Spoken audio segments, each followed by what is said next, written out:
Hello everyone. This assignment is part of the course Artificial Intelligence Foundations and Applications.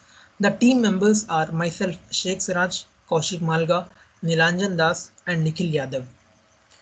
Our assignment is solving 2SAT using strong connectivity heuristic.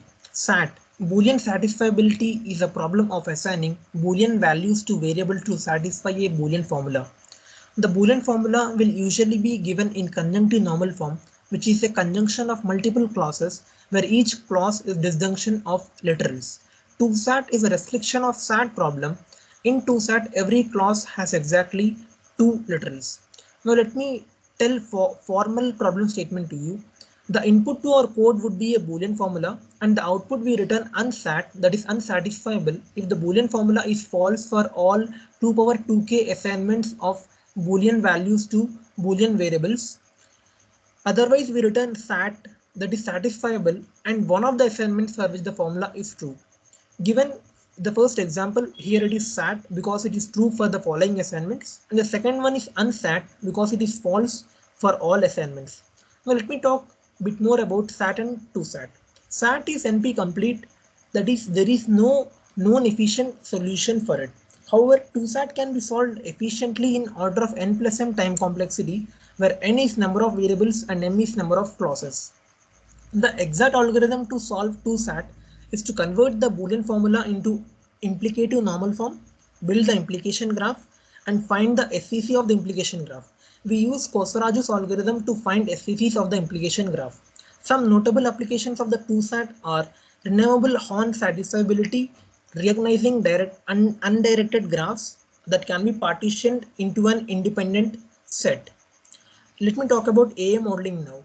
Even though there exists an exact algorithm to solve 2SAT, if the Boolean formula is large, then the implication graph will be large. Hence, it will be difficult to find the SCCs for the graph, whose vertex set doesn't fit into memory, the Kosaraj algorithm. The strong connectivity heuristic achieves a better performance even for those graphs whose vertex set does not fit into memory. This algorithm identifies and contracts strongly connected subgraphs until the graph fits in the memory and then compute the SCCs in the internal memory. This algorithm demonstrates graph contraction, which is most important technique for solving connectivity problems.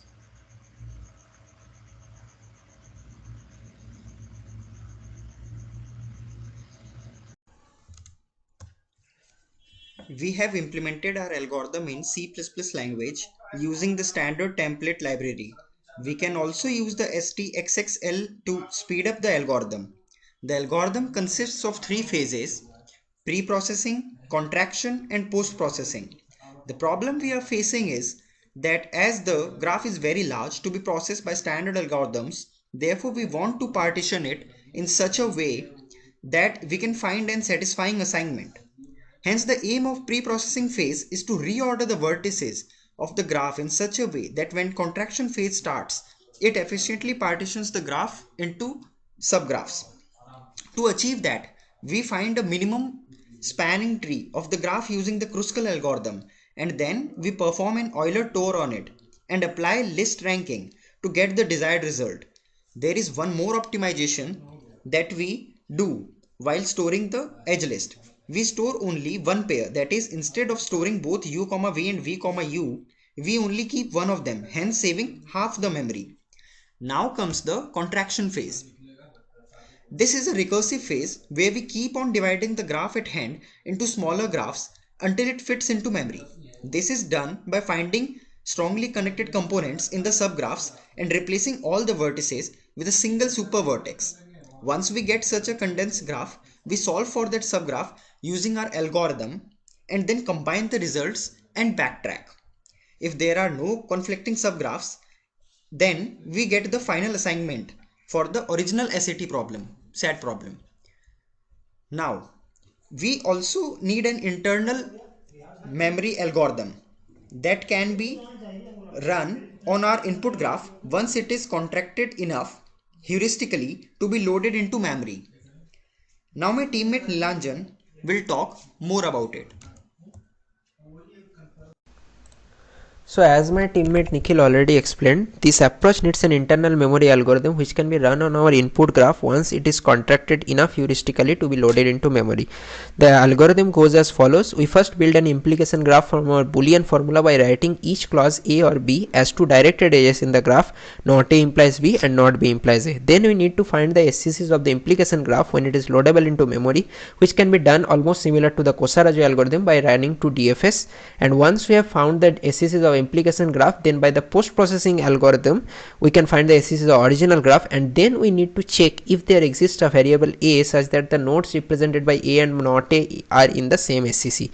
If we find such A, then it is a case of unsat, else it is a case of sat, and we will be able to find a satisfiable assignment in the following way. For each variable x, if identity of x greater than identity of not x, then we set x to true, else we set x to false.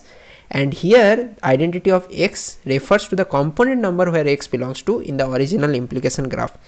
So there is a proof of this which is in the report, but I will directly jump it on the code. So let me go to the main function. Yeah, so in main function, first we are taking input the number of propositions, that is n, then number of clauses, that is m, and then we are initializing the sat solver with the number of propositions, then entering the clauses, that is A or B clause, and this add age function does that. And now let us see the structure of the sat solver.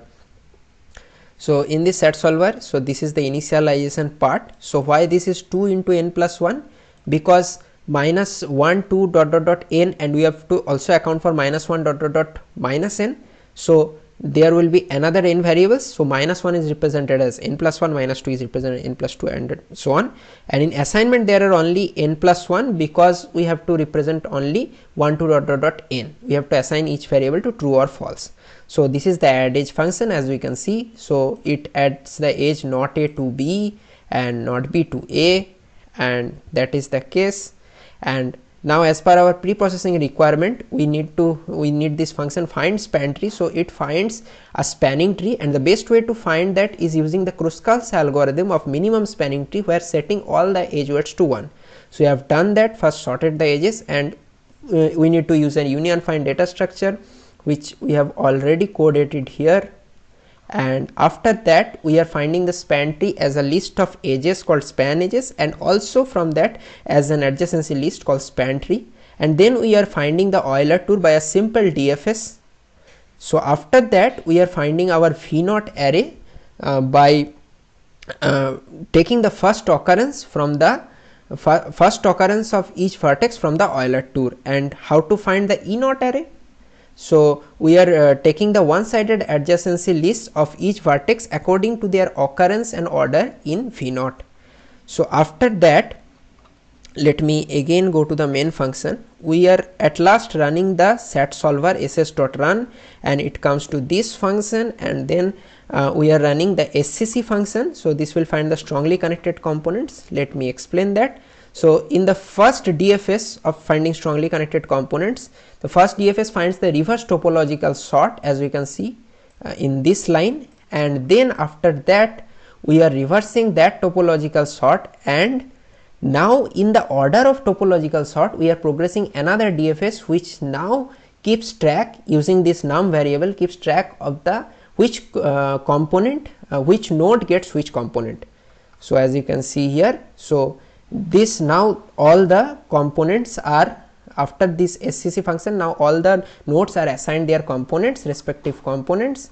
And so after this that is done, and then we need to check for each variable n, if each variable I, if I and not I are in the same component. If it is in the same component, then it is a case of unsat, else it is a case of sat. And if it is a case of sat, we assign in the following way, and then we print the assignment. So the heuristic part has another important algorithm called list ranking, which my friend Nikhil will explain. But before that, let me run the algorithm to check the output.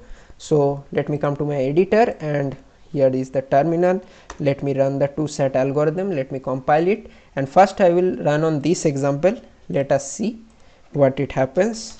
So let me run it. Number of propositions ABC 3, number of clauses 3. Enter the clauses 1 comma minus 2, minus 1 comma 2, A or not B in similar way, and last will be 1 comma minus 3, right? So this is a case of SAT, and as you can see, another possible assignment, is all variables are set to false. Now we will run the second, which is a case of unset, as we will see. So the number of propositions is 2 because A and B. Number of clauses, as you can see, is 4, and what are the clauses? 1 comma minus 2, minus 1 comma 2, minus 1 comma minus 2, 1 comma 2, right? So this is a case of unset, as you can see. So over to you, Nikhil, now. Now we will see how the list ranking algorithm works. So first of all, we are making two assumptions here which are in line with the graph that we have been given. The first one is that it is an undirected graph with all weights positive, and in fact the weights are 1, hence we are not even storing the weights over here. The second is that input is a MST in edge list format, which will be converted to one-sided adjacency list. So this is basically the step 1 that we will be doing in this list ranking algorithm. Now I will go through the complexity once I complete the algorithm. So this list ranking algorithm is a pivot point in our pre-processing phase, because what is happening is that our main aim was to find a efficient ordering of the vertices, right? Now list ranking is actually the algorithm which will give us the final ranking of the vertices so that the contraction phase works efficiently. So basically it is consisting of 3 steps. The first one is that the first step is basically what we are doing over here is that we are creating one-sided adjacency list, which means that we are storing only one pair out of u comma v or v comma u. We are not storing both, hence saving memory. So what is the condition to store a pair? So if u is less than v, then we will store u in the adjacency list of v, and similar thing happens when u is greater than v. We will store v vertex in the edge list of u. So this is one property, this is one invariant that we are trying to maintain. And the second step is basically this second step is the main crux of this algorithm, and here we are trying to develop a reordering of the vertices. So what we are trying to do is that we are trying to find the minimum node for each of the adjacency lists. So what we are doing here is that if the list is empty, we simply assign the minimum node as that particular node's value itself. Otherwise we find the minimum node by iterating over the list of that particular vertex, adjacency list of that vertex, and for all of the rest vertices we are doing this kind of thing.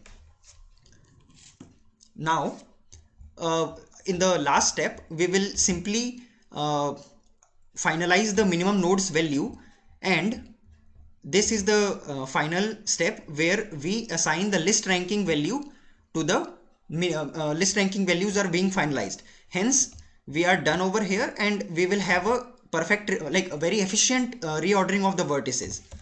Now let me show how is this working. So this is the this is an example to show how it works. So here we have a lot of vertices, and the biggest one is 11. Now 11 has minimum neighbor as 2. So what will happen is that 2 will be connected to 4 and 6, and the vertex 11 will be deleted. So we can see that 2 and 4 are connected, 6 and 2 are connected, and 11 is being deleted. Now the largest vertex is 10. So 10 is selected, and its smallest neighbor is connected to all the neighbors of 10.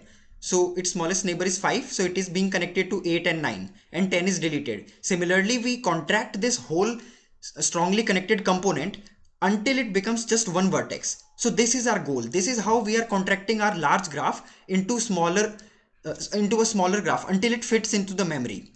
And this is what list ranking does. So I will now finish over here. So till now we have seen our internal memory algorithm run correctly on very small test cases, but for the verification of internal memory algorithm on strong test cases with inputs like the number of clauses and propositions of the order of 10 power 5, we have selected a problem called the giant pizza problem from the well-known CSES problem set. So basically we have to find a 2-SAT or 2 satisfiability for this problem. So the inputs are given similar to our case in this way, like 5 here is the number of propositions, 3 is the number of clauses, here are the clauses, and like +1 -2 in this format it is given.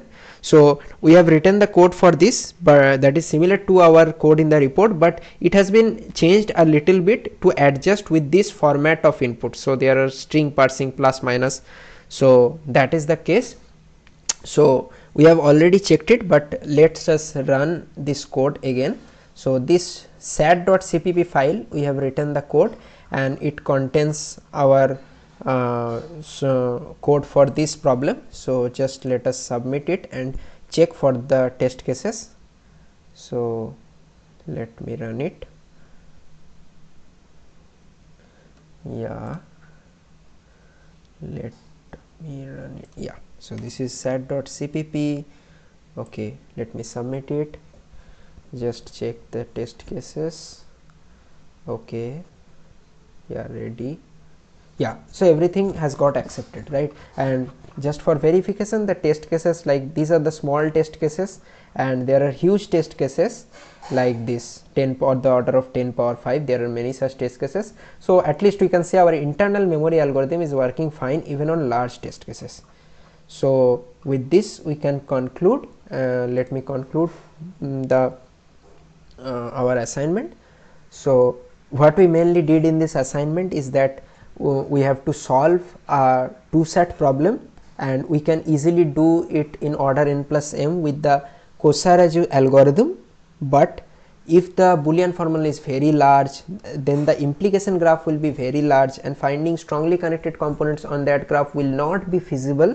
So we incorporate a strong connectivity heuristic in this solution, which actually contracts the implication graph in many rounds until it is contracted enough to be loadable into memory, and then we run our internal memory algorithm, and then by the post processing algorithm we actually get the strongly connected components of original graph, and from that we can find the case of unsat or the case of sat and return any one of the assignments valid, any one of the satisfiable assignments if it is a case of sat. So that is all from our team. Thank you very much.